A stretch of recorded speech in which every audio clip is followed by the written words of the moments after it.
अच्छा, अब आप लोगों ने कुछ चीज़ों का बहुत ज़्यादा ख्याल रखना है कि कोर्स हमारा तकरीबन कंप्लीट हो चुका है, तो हमने किन किन वैल्यूज़ का ख्याल रखना है जब हम इंटरनेशनल मार्केट में काम करते हैं। हमने देसी तरीके से काम नहीं करना। पाकिस्तान में काम करने का स्टाइल और होता है, हम लोगों को शायद वो चीज़ें नहीं पता होती। इंटरनेशनल मार्केट में कुछ तरीका डिफरेंट होता है। अच्छा, ऐसा नहीं है कि अगर आप इन सबको फॉलो नहीं करेंगे तो वो कोई आपको सज़ा देंगे या कोई छोटे छोटे प्रॉब्लम हो सकते हैं, अकाउंट पहले कोई वार्निंग आ गई, अकाउंट सस्पेंड हो गया, लेकिन हमने इस वजह से नहीं, हमने इस चीज़ का ख्याल रखना है कि हम पाकिस्तान को रिप्रेजेंट करने हैं इंटरनेशनल लेवल पे, तो हमने वहाँ पे इन मॉरल वैल्यूज़ का ख्याल रखना है। इसमें क्या क्या होता है? सबसे पहली चीज़ आती है प्रोफेशनलिज्म। यानी प्रोफेशनलिज्म का मतलब ये है कि आपने इंतहाई प्रोफेशनल होकर काम करना है। देसी तरीके से नहीं काम करना कि जी उसने कहा था 9 बजे मीटिंग है तो आपने कहा जी चले 9:10 तक। आपने 9 बजने से 10 मिनट पहले रेडी होना है। ये पाकिस्तान में स्टाइल चल जाता है कि जी मैं 10 बजे पहुँचूंगा तो 11 बजे पहुँच रहा हूँ। जब आप इंटरनेशनल लेवल पे काम कर रहे हैं तो हमने सबसे ज़्यादा इस चीज़ का ख्याल रखना है कि हमें हर काम में जो कमिटमेंट की है, कोई भी काम है तो हर चीज़ में प्रोफेशनल रहना है। सेकंड आ जाता है बी ऑनेस्ट। बी ऑनेस्ट से क्या मुराद है? आप कहते हैं जी हमारे पास कौन सा उसके पैसे हैं, हम इसमें क्या कर लेंगे। देखें, इसमें करने को आप बहुत कुछ कर सकते हैं। फॉर एग्जाम्पल, अब इसका मतलब ये नहीं कि आप करना शुरू हो जाना। ये बता इसलिए रहा हूँ कि ये अनएथिकल है, नहीं करना। कि आपने किसी से पिक्चर्स बनवाई, उसको $100 पे करने थे, आपने क्लाइंट को कहा जी 150 लगेगा, आपने उसे कहा जी 50 बैकेंड से मुझे दे देना, आप बड़ी आसानी से पकड़े जाते हैं। हर बंदे को पता होता है कि मार्केट में किस चीज़ की क्या प्राइस है। तो आपने हमेशा ईमानदारी से काम करना है। आपको वो एज अ वर्चुअल असिस्टेंट आपके पे कर रहा है, तो ये आपका काम है उसके लिए फोटोग्राफर ढूंढना, उसके लिए कंटेंट राइटर ढूंढना। तो अपना काम हमेशा ईमानदारी से करना है। आगे हमारे पास आ जाता है कि हमने, मतलब इसको सिंपली कह लें, बी ट्रांसपेरेंट। आपने बिल्कुल साफ काम करना है। आपने उसके अंदर, फॉर एग्जांपल, कोई भी काम है, कोई आपने उसका कॉन्ट्रैक्ट बनवाया, कुछ भी है, तो उससे कोई चीज़ छुपानी नहीं है। अपने चंद पैसे बचाने के लिए, या ये कि अगर आपसे कोई गलती होगी तो उसको एडमिट करना है। और बल्कि जब आप गलती को एडमिट करेंगे तो अगले को भी इस चीज़ का एहसास होगा कि ये बंदा ईमानदार है, ये बिल्कुल ट्रांसपेरेंट काम कर रहा है, अगर कोई मसला आएगा तो ये मुझे बता देगा। ऐसा नहीं है कि आप अपनी वो बात छुपाने के लिए, अपनी गलती छुपाने के लिए अगले का लॉस कर दें। ऐसा हमने बिल्कुल नहीं करना। अगला स्टेप हमारे पास आ जाता है जो हमने फॉलो करना, वो है कॉम्पिटेंसी। यानी आपने जो अपना काम करना है उसमें आपकी ग्रिप होनी चाहिए पूरी। ऐसा नहीं है कि आपको आधा काम आता है, आपने बस उतना ही कर दिया। आपने पूरी ईमानदारी से, पूरी जिम्मेदारी से पूरा काम करना है, पूरा फोकस होकर काम करना है। अगर आपको, फॉर एग्जांपल, आप किसी चीज़ में अभी मुकम्मल एक्सपर्ट नहीं हुए हैं तो आपने थोड़ा वेट कर लेना है, 1-2 वीडियोस और देख लेनी है, लेक्चर रिपीट कर लेने हैं। लेकिन जब काम करना है तो वो इस तरह का काम करना है कि अगले बंदे को पता हो कि ये कॉम्पिटेंट बंदा है, इसको अपनी फील्ड का, अपने काम का अच्छे तरीके से पता है। फिर आ जाती है हमारे पास कम्युनिकेशन। अच्छा, एक बात ध्यान में रखें, कम्युनिकेशन और चीज़ है, लैंग्वेज और चीज़ है। कम्युनिकेशन का मतलब ये नहीं है कि आपकी इंग्लिश बहुत अच्छी होनी चाहिए, आपका कम्युनिकेशन वे बहुत अच्छा होना चाहिए। आपने थैंक यू बोलना है, छोटी सी कोई उसने आपका काम किया, कोई बात हुई, थैंक यू बोलना है, कोई गलती होगी सॉरी बोलना है। तो कम्युनिकेशन में सिर्फ ज़बान नहीं आती, कम्युनिकेशन एक अलग चीज़ है कि आप कोई भी ज़बान है, आप किस तरीके से बात कर रहे हैं। कोई हार्श वर्डिंग यूज़ नहीं करनी, बदतमीज़ी नहीं करनी। और ये ज़रूरी नहीं है कि कोई भी, उसने फॉर एग्जांपल आपसे पूछा है कि जी आप कल ज़रा 1 घंटा फ्री हैं, आपके यानी कमिटमेंट नहीं थी उससे, आपने ऑफ लिया, कोई भी बात है, उसने पूछा जी आप 1 घंटा फ्री हैं कल, ज़रा अगर हम थोड़ा सा डिस्कस कर लें, तो आप उसे ये रिप्लाई नहीं करेंगे जी यस वी कैन, नहीं, उसे बताना है कि जी yes it's possible, we will definitely have a meeting. आप बता दें आप कब बैठना चाह रहे हैं, हम उस हिसाब से मैनेज कर लेते हैं। थोड़े से सिर्फ यस नो में बात नहीं करनी, अच्छे अल्फाज यूज़ करके थोड़ा तफसीली जवाब देना, ताकि अगले को रिस्पेक्ट फील हो कि ये सिर्फ सर से नहीं उतार रहा, ये वाकई काम करना चाह रहा है। फिर आ जाता है हमारे पास कि हमें उनके साथ कोऑपरेटिव रहना है, बी कोऑपरेटिव। कोऑपरेटिव आप कैसे रहेंगे? जैसे मैंने अभी पहले आपसे बात की है, कम्युनिकेशन में हमने बात कर ली है। कोऑपरेटिव ऐसे कि अगर वो कोई आउट ऑफ द वे कभी आपसे टाइम चाह रहा है, कोई बात है, तो आप उसे मैनेज करेंगे, उसके साथ कोऑपरेट करेंगे। उसे ये नहीं बताएंगे नहीं जी मेरे तो 4 घंटे तो पूरे हो गए, अब मैं काम नहीं करूँगा। उसको भी कोई वीएस की कमी नहीं है, वो कोई और ढूंढ लेगा। तो आपने हमेशा उसके साथ कोऑपरेट करके काम करना है।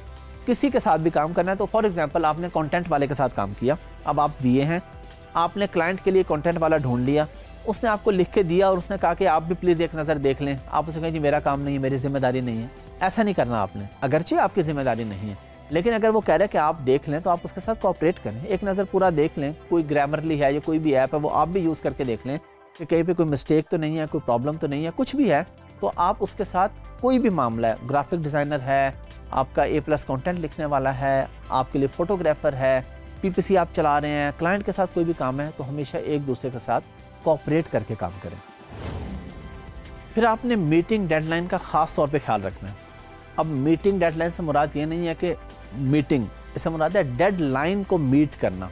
कोई भी डेडलाइन है, उसने आपको डेडलाइन दी कि जी आपने ये मेरी पिक्चर्स हैं, ये आपने 3 दिन में करके देनी है, या आपने उसे बता दिया मैं 3 दिन में करूँगा, तो भाई आपने वो 3 दिन में करनी है। नॉर्मली हमारे यहाँ क्या होता है, मतलब गलत बात है, अफसोस की बात यह है कि जब भी हमें कोई काम होता है ज़रूरी, कोई कमिटमेंट होती है किसी से, तो फैमिली में किसी की डेथ हो जाती है। मतलब ये आपको भी पता है कि नहीं होती और लोग डेथ कर देते हैं, मतलब फूफी चाची नानी ताई तो लोग वैसे ही मार देते हैं ना, और कई कई दफ़ा मारते हैं। स्कूल में भी सब लोग मार चुके होते हैं, फिर कॉलेज में आके मारते हैं, जो मतलब कितनी दफ़ा एक बंदा होता है उसको कुछ सैकड़ों दफ़ा पाकिस्तानी मार देते हैं। तो आपने इंटरनेशनल लेवल पे अपने फैमिली मेम्बर्स नहीं मारने प्लीज़। ये थोड़े से मेरे हार्श वर्ड्स हैं, आपने अपने फैमिली मेम्बर्स को नहीं मारना।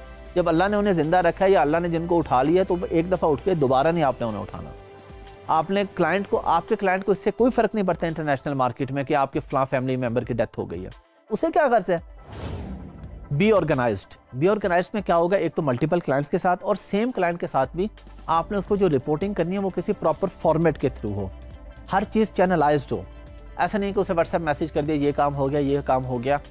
अलग से अगर कोई व्हाट्सएप ग्रुप बना है या डिफरेंट टूल्स हैं, गूगल के मल्टीपल टूल्स हैं जहाँ पे वो आपको टास्क देता है, आपने उसको रिपोर्ट करनी होती है। अगर आपके क्लाइंट को नहीं पता ऐसे टूल्स का, आपने उसे खुद बताना है।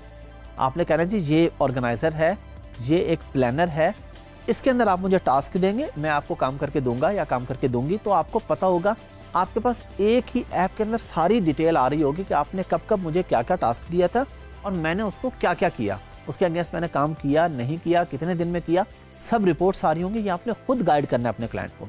और आप खुद सोचें कि जब आप अपनी अकाउंटेबिलिटी के लिए अपने क्लाइंट को खुद बता रहे हैं कि ये एक ऐप है जो आप यूज़ करेंगे, तो वो कितना इंप्रेस होगा और आपसे कितना लॉन्ग टर्म काम करेगा वो। फिर मल्टीपल क्लाइंट से अब आपने एक को 3 घंटे दिए, एक को 2 घंटे, एक को 4 घंटे, तो ये नहीं है कि उसके टाइम में उसको मैसेज करना शुरू हो गया, उसके टाइम में चले अभी इसको कर लेता हूँ। प्रॉपर तरीके से सब चीज़ों को ऑर्गेनाइज करके चलना है। फिर हमारे पास आता है स्टिक टू दी बजट, यानी आपने क्लाइंट को पहले से एक बजट बना के दिया। ज़ाहिर है आपने उसे बताया कि प्रोडक्ट इतने की मिलेगी, इतने में पहुँचेगी, इतने की सेल होगी, इतना हम PPC चलाएंगे। आप एक शीट बनाते हैं ना, एक बजट शीट बनाते हैं। अब आपने उसे जो बजट शीट बना के दी है, आपने कोशिश करनी है कि उसके अंदर ही उसका काम करना है, क्योंकि उसके माइंड में होगा कि इस बंदे ने मुझे बजट बना के दिया था $20,000 का, अब तो ये 25-30 चला गया। जा भी सकता है, ये आपने एक रफ आइडिया देना होता है, लेकिन इतना रफ नहीं देना कि 10,000 बताए और अगले का 20,000 लग जाए। हाँ, $1,000-2,000-3,000 ऊपर नीचे हो सकता है, कुछ केसेस में ऊपर भी जा सकता है, कुछ केसेस में कम भी हो सकता है। आपने इतनी मेहनत से काम करना है कि आपको पता हो कि मैंने बजट के अंदर रहते हुए काम करना है। आपकी थोड़ी सी गैर जिम्मेदारी से उसका अगर बजट इंक्रीज हो जाता है तो ये आपकी गलती है, ऐसा नहीं होना चाहिए। फिर आपने उसकी जो चीज़ें हैं, कोई भी उसका पासपोर्ट है, उसकी डिटेल्स हैं, सारा बहुत सी डिटेल्स आपके पास होंगी। ID क्रिएट करते हुए उसका ब्रांड का नाम, उसकी सेल्स कितनी हो रही हैं, उसकी सारी चीज़ों को हमेशा कॉन्फिडेंशियल रखना है। अगर आपके पास कोई क्लाइंट आता है और वो कहता है जी आपने पहले किसी का काम किया है तो बताएं, आप उसे स्क्रीनशॉट भेज देते हैं ब्लर करके कि जी देखिए इतनी सेल्स मैंने ली हैं। वो कहता है जी नहीं, मुझे ब्लर किए बगैर भेजे, मैं अमेज़ॉन से भी वेरीफाई करता हूँ, मतलब एज अ बायर अकाउंट जाके देखता हूँ कि ये है, ये प्रोडक्ट है। तो आपका क्या ख्याल है, आप उसको दे देंगे तो वो आपको हायर करेगा? वो कहेगा ये जिसकी डिटेल आज मुझे दे रहा है, कल ये मेरी किसी और को देगा, वो आपको कभी भी हायर नहीं करेगा। आप भूल जाएँ कि वो इस बेस पर आपको हायर कर लेगा। तो आपने एक तो अपने क्लाइंट के साथ नाइंसाफ़ी की, बेईमानी की, और दूसरा आपने अगला क्लाइंट भी लूज़ कर दिया। तो आपसे कोई भी मांगे, आपने किसी भी सूरत किसी का कॉन्फिडेंशियल डाटा कभी शेयर नहीं करना। इन सारी मॉरल वैल्यूज़ का ख्याल करेंगे तो इंशाल्लाह आपके ग्रो करने के चांसेस ज़्यादा हो जाएं। चलें जी, हम लोग कोर्स की एंडिंग की तरफ जा रहे हैं, तो हम थोड़ी सी बात करते हैं, ओवरव्यू लेते हैं कि हमने इस पूरे कोर्स में क्या सीखा। और अब जब हम मार्केट में जाएंगे, यानी अपनी सर्विसेज को बेचने जाएंगे, तो किस किस तरीके से अपने सर्विसेज बेचेंगे, किस तरीके से हम डॉलर्स या पाउंड या यूरो कमाएंगे। ओवरव्यू में हमारे पास आ जाता है जी, हमने सीखा था प्रोडक्ट हंटिंग, कि प्रोडक्ट आप किस तरीके से हंट करते हैं, अपने क्लाइंट को देते हैं कि आप अमेज़ॉन पर ये बेच लें। प्रोडक्ट सोर्सिंग की हम लोगों ने बात की थी, हमने PPC की बात की थी, हमने लॉन्च रैंक की बात की थी, हमने एक्सटर्नल ट्रैफिक की बात की थी। अच्छा, इस पूरे कोर्स का जो सबसे बड़ा मज़ा है वो ये है कि अगर आप किसी ख़ास एरिया में ग्रिप कर लेते हैं तो आप वहाँ से भी पैसे कमा लेंगे। आप में से बहुत से लोग ऐसे होंगे कि जिनको प्रोडक्ट सोर्सिंग या PPC ज़्यादा पसंद आ गई होगी, तो आप सिर्फ वो वाली सर्विसेज दे के भी पैसे कमा सकते हैं। यकीनन आप लोगों ने सब कुछ सीख लिया है वैसे भी, लेकिन फिर भी अगर कोई चीज़ नहीं आई तो आप उसको रिपीट कर लेंगे। लेकिन अगर आप किसी खास एरिया में भी रहें तो आप पैसे कमा सकते हैं। अब कैसे? आप फाइवर अपवर्क पे जाते हैं, अपने वहाँ पे गिग्स बनाते हैं। आप फाइवर पे बनाते हैं जी I can do product hunting for you, या I can find a good product for you. Example दे रहा हूँ, हंटिंग की ही आप 5-10 गिग्स लगा देते हैं। आप सिर्फ कीवर्ड रिसर्च की गिग्स लगा देते हैं। आप सिर्फ पीपीसी की सर्विसेज, यानी गिग्स से मुराद है आप जो सर्विसेज ऑफर कर रहे हैं। तो एक तो है कि आप सर्विसेज ऑफर कर रहे हैं A to Z, कि जी मैं A to Z आपका अकाउंट हैंडल करूंगा, मुझे सारा काम आता है, प्रोडक्ट हंटिंग से लेके सोर्सिंग, लॉन्च रैंक तक सब कुछ मैंने हैंडल करना है आपका। आप में से बहुत से लोग ऐसे होंगे जिनकी इंग्लिश बहुत अच्छी होगी। अब इस कोर्स के लिए इंग्लिश ज़रूरी नहीं है, अच्छी इंग्लिश ज़रूरी नहीं है। अब वो क्यों ज़रूरी नहीं है मैं आपको बिल्कुल कैटेगोरिकली बता देता हूँ कि ये काम है स्किल्स का। आपके क्लाइंट ने आपको कहा कि मुझे प्रोडक्ट हंट करके दे दें। अब आपने उसे हंट करके दे दी, अब उसने आपसे कहा था मुझे प्रोडक्ट हंट करके दे दे, आपने हंट करके दी, आपकी इतनी कम्युनिकेशन हुई।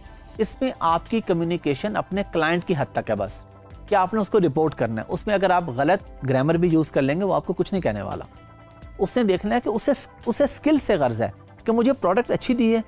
अगर आपकी कम्युनिकेशन बहुत ही कमाल की, प्रोडक्ट हंट करनी नहीं आती, तो वो कहेगा भाई थैंक यू, उसे ज़रूरत नहीं है हमारी। तो यहाँ पे इस कोर्स के लिए स्पेसिफिकली अगर हम बात करें तो कम्युनिकेशन स्किल्स इतनी मैटर नहीं करती। हाँ अच्छी हो, बहुत अच्छी बात है। अच्छा, इंग्लिश की मैंने क्यों बात की? जिनकी बहुत अच्छी है वो क्या कर सकते हैं? वो अमेज़ॉन की कंटेंट राइटिंग का काम कर सकते हैं अलग से। सिर्फ कंटेंट राइटिंग के सर्विसेज दे के पैसे कमा सकते हैं। आप लोग सिर्फ अमेज़ॉन की फोटोग्राफी के सर्विसेज दे के अच्छे पैसे कमा सकते हैं। आप लोग सिर्फ पीपीसी के सर्विसेज दे के अच्छे पैसे कमा सकते हैं। किसी की कम्युनिकेशन स्किल्स अच्छी हैं तो अलग से सिर्फ एक हिस्से में उसको फायदा हो सकता है, वो है प्रोडक्ट सोर्सिंग। प्रोडक्ट सोर्सिंग में वो बेनिफिट उठा सकते हैं अपनी अच्छी स्किल्स का कि वो सिर्फ सोर्सिंग के सर्विसेज प्रोवाइड करना शुरू कर दें। छोटे छोटे ग्रुप्स भी आप लोग बना सकते हैं, अपने फैमिली मेंबर्स के बना सकते हैं। 4 लोगों का आपने ग्रुप बना लिया, एक को हंटिंग अच्छी आती है, एक को सोर्सिंग, एक क्लाइंट के साथ डील कर रहे हैं, एक को पीपीसी आती है। अब आप मिलकर काम कर रहे हैं, मल्टीपल अकाउंट हैंडल कर रहे हैं। तो आपने एजेंसी बिल्डिंग की तरफ भी जाना है। एजेंसी बिल्डिंग का मतलब कि आपने अमेज़ॉन के सर्विस प्रोवाइडर की एजेंसी बनानी है अपवर्क पे। वहाँ पे एजेंसी बना के सर्विसेज देनी है छोटे छोटे ग्रुप्स में। तो आपको इसमें बहुत सारे बेनिफिट्स हैं। बस एक चीज़ का ख्याल रखना है कि ईमानदारी से काम करना है, अच्छे तरीके से काम करना है।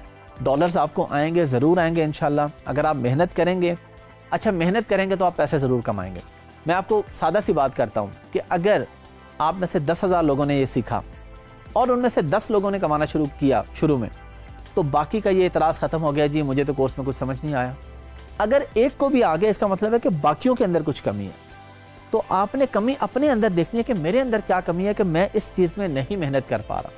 मेरे अंदर क्या कमी है कि मुझे ये चीज़ समझ नहीं आ रही, जबकि मेरे साथ वाले को आ गई है, साथ वाले को आ गई है, किसी और को आ गई, आपको नहीं आई। तो अपने अंदर कमी ढूंढनी है, उसको रेक्टिफाई करना है, मेहनत करनी है, सीखना है। डॉलर्स इधर ही हैं, कहीं नहीं जा रहे। सीखने पे पहले फोकस करें।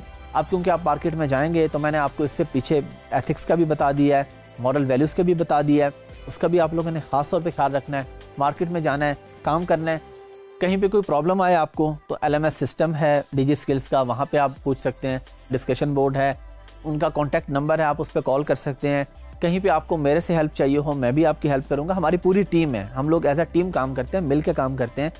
सब लोगों ने हेल्प किया मुझे साथ, एज अ टीम हम लोगों ने पूरा कोर्स आपके लिए डिज़ाइन किया, आपके लिए सारी चीज़ें लेके आए हैं। तो अब आप लोगों ने भी मार्केट में जाना है, अच्छे तरीके से काम करना है।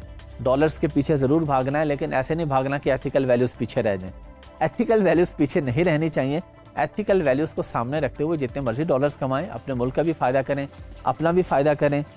एक और चीज़ बड़ी इंपॉर्टेंट है कि जब आप लोग काम सीख जाएंगे, और ऑलमोस्ट आप सीख चुके हैं, तो आप मार्केट में जाएंगे, ज़ाहिरी बात है आप में से कुछ ऐसे होंगे जो बहुत अच्छी अर्निंग शुरू कर देंगे, कुछ ऐसे हैं जो नॉर्मल रहेंगे, कुछ ऐसे हैं जिनको शायद कुछ टाइम लगेगा।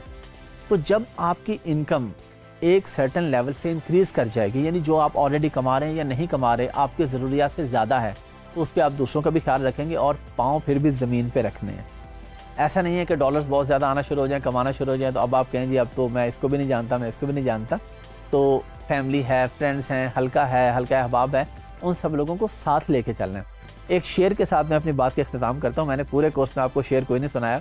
ये मैं आपको नहीं कह रहा, जो मैं शेर सुनाने लगा हूँ ये मैं आपको नहीं कह रहा, मैं अपने आप को भी कह रहा हूँ, हर बंदे को कह रहा हूँ कि आप कहीं भी रहें, अच्छे पैसे कमाएं, लेकिन एक चीज़ है कि पाँव ज़मीन पर रहने चाहिए। और उसके लिए एक शायर ने बड़ा खूब बात की है कि तुम शहर में रहो या मुज़ाफ़ात में रहो, औकात बड़ी चीज़ है, औकात में रहो।